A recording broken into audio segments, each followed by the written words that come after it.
I was essentially a normal person. I had good friends. I led a normal life. In corporate America seems to be survival of the unfittest. Well, in my book, you either do it right or you get eliminated. For, as a free man, I take pride in the words, Ich bin ein Berliner.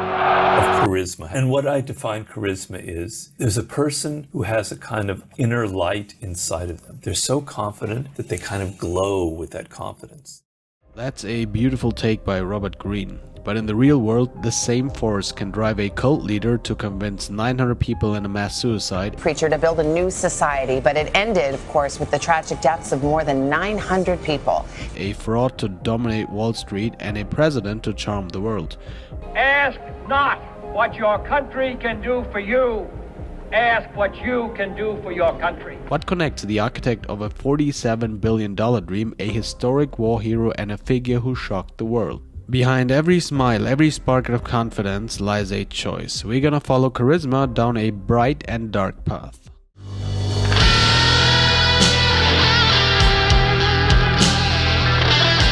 How long do people remember you after meeting them? Do they naturally seek your presence or like you effortlessly? If the answers are not long or no, you lack magnetism, fail to spark connection, and must work just to draw people close. That's level 1, no charisma.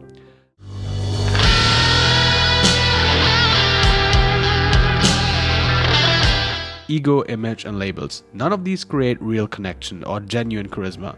Yet, Gordon Gekko from Wall Street and Patrick Bateman from American Psycho still pull people in. Gekko embodies power, greed, dominance. Bateman, perfection, status, aesthetic obsession. They're defined by labels, and people fill in the rest, projecting whatever they want to see, meaning, admiration, intrigue. That projection is what gives them their appeal. Their charisma lives in the gap between who they are and who we imagine. It isn't connection, it's the attention the extreme labels demand. We're drawn to the persona, not the person. Gekko and Bateman are fascinating, but not truly magnetic. They're symbols, flat, exaggerated, but impossible to ignore. On the bright path, we have one of the most attractive men alive, Henry Cavill. He's living proof that warmth and genuine presence can exist despite the heavy labels of looks, status, and fame. Like Bateman, he has surface appeal, but his isn't driven by ego. It comes from self-assurance. Cavill pairs aesthetic power with calm confidence, politeness, and respect, showing that true charisma doesn't need to dominate the room. It draws people in through grounded ease.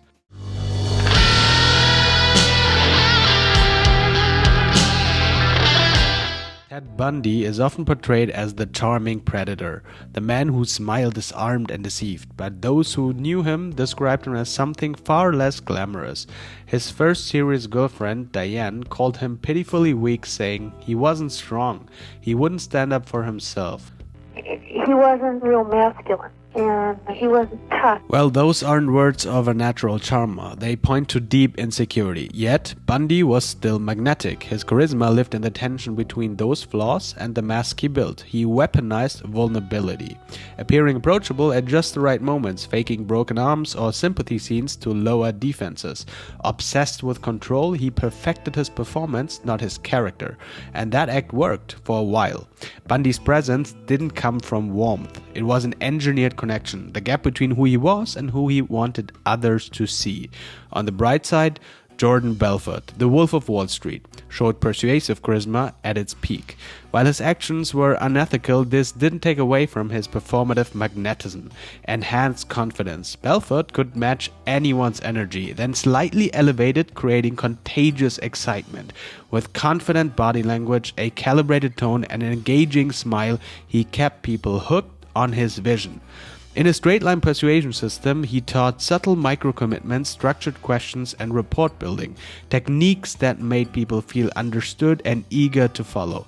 These behaviors show how charisma can be tactical, performative, and powerful, even when detached from morality.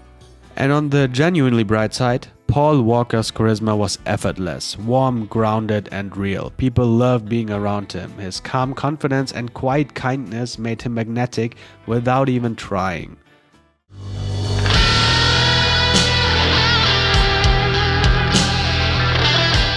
Ever wondered about the balance between being genuinely kind and confidently bold? Not a doormat, but not a cocky idiot either? Arnold Schwarzenegger hit that sweet spot. In his prime interviews, he's polite and respectful, never a tryhard, yet never afraid to joke or speak his mind. Even when putting someone in their place, he does it with humor. So they get the message without feeling intimidated. That's power without aggression. His charisma's power lies in consistency and presence. His confidence, charm, and signature smirk did their job. When this untouchable, competitive man connects, even briefly, he becomes approachable, and that's when his charisma peaks. From the start, Arnold was driven by vision and competitive fire, dedication from inside out. Nothing captivates more than someone fully committed to a mission. Add humor, high self-esteem, and ease, and people are drawn in. Now imagine being young with little business experience and a failed startup, yet raising $13 billion in venture capital and building a company once valued at $47 billion. When the IPO collapsed and scandals hit, it filed for bankruptcy. WeWork filing for last night bankruptcy. Chapter 11 announcing a restructuring plan that includes a $3 billion debt for equity swap. The craziest part, the same man soon raised another $100 million for his next venture. Adam Neumann, former CEO of WeWork. How does someone with no track record convince the world to hand him billions? One word: charisma. At 6'5", with wild curls and stage presence, Neumann sold not office space but a dream. He told stories that made investors and employees feel part of something bigger.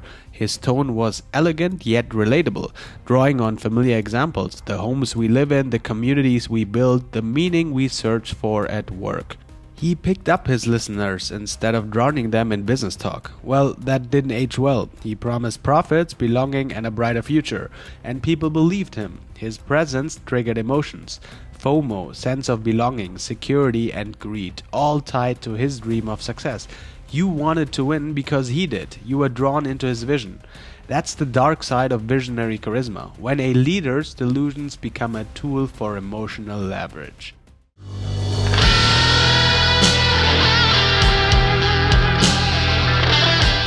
Charisma is an inner glow, a quiet confidence that radiates outward. John F. Kennedy embodied it. Born into privilege, his father was a powerful businessman and political figure. He gained early exposure to influence, competition, and success. That environment built in him a deep sense of inner safety, the feeling of someone who never had to move from scarcity or fear. He trusted himself and the world, and that self-trust made people feel safe in his presence.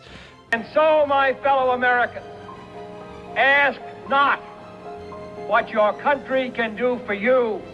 Ask what you can do for your country. That's a big one, because JFK's energy didn't demand anything, it gave. When he smiled, complimented, or engaged someone, it was genuine and uncalculated. People felt elevated, relaxed, and better about themselves just by being around him. Even during his inaugural address, his words and delivery made the nation feel inspired, calm, and united. A perfect illustration of seducing charm. That's textbook charisma. He was a non-reactive man, composed, self-assured, unbothered. His calm nervous system naturally grounded the room. And it wasn't just his looks that drew people in. His abundance played a key role in why he was such a ladies' man. Charisma doesn't flow where scarcity sits. You don't need his upbringing to project the same energy. People don't judge you for what you have. They judge if you behave like someone who already has it. Abundance is behavioral. You can reverse engineer that ease by acting from self-trust rather than need. And now imagine leading over 900 people into a mass suicide. Level 5 Charisma's dark path shows the opposite of abundance: scarcity. Growing up with few resources, little attention and love shaped Jim Jones, founder of People's Temple. Jones began in Indianapolis with a vision to fight racism and poverty, gaining an African-American following. Eventually, he relocated to Jonestown, Guyana, as authorities investigated fraud and abuse. After Congressman Leo Ryan visited and was shot, Jones ordered a mass suicide via radio. They invaded our privacy. They came into our homes. The congressman's dead. I tell you, I don't care how many screams you hear. I don't care how many anguished cries. Death is a million times preferable to 10 more days of this life. and over 900 followers died from cyanide-laced drinks, some forcibly. To command total devotion, charisma was his entry ticket. Likely narcissistic and insecure, he engineered much of it. Displaying faith healings and mind readings, he positioned himself as a grandiose, mythical leader.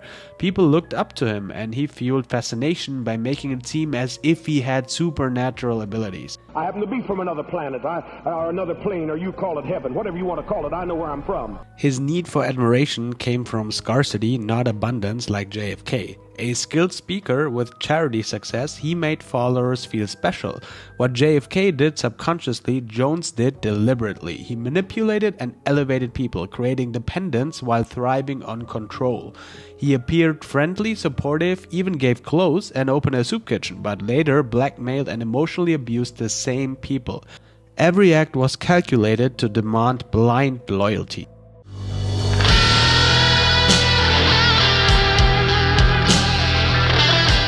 Alexander the Great is one of the rare leaders who literally changed history. By age 30, he had conquered Greece, Persia, Egypt, and stretched his empire to India, reshaping half of the known civilized world. His charisma was key to that success.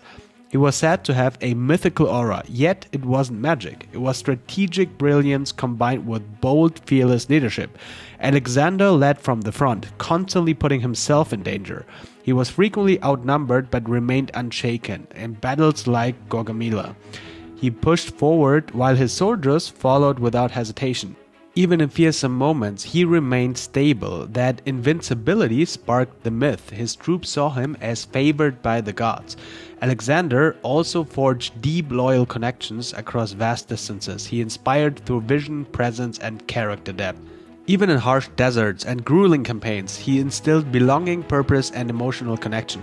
His men would fight and die for him, not just follow orders. With such absolute power came a dark edge. Ruthless decisions, unpredictable moods, and merciless punishments created fear-driven charisma alongside awe. He inspired and intimidated in equal measure. A rare combination that commanded devotion and dominance. Julius Caesar was a commander, politician, and dictator whose charisma reshaped Rome. He conquered Gaul, crossed the Rubicon against the Senate, and became dictator for life, all while captivating the masses and commanding his army's loyalty. Caesar's charisma is in his closeness to people and mastery of perception. He referred to soldiers as comrades, remembered names, and understood what moved them. He was an eloquent speaker and very adaptable, able to appeal to the Senate, the people, and the army alike. His presence was magnetic because he aligned strategy with human desire, belonging, trust, and hope of shared success. In warfare and politics, he was unforgiving to enemies, yet trusted by followers. His ability to read people, leverage influence, and inspire loyalty on such massive scale made him exceptional. Caesar didn't just command, he drew people into his orbit and they stayed. Alexander and Caesar demonstrate the pinnacle of charisma, the ability to inspire devotion, fear, and admiration across thousands, across cultures and history. Level 6 charisma is not only charm or leadership, it's presence moving entire civilizations.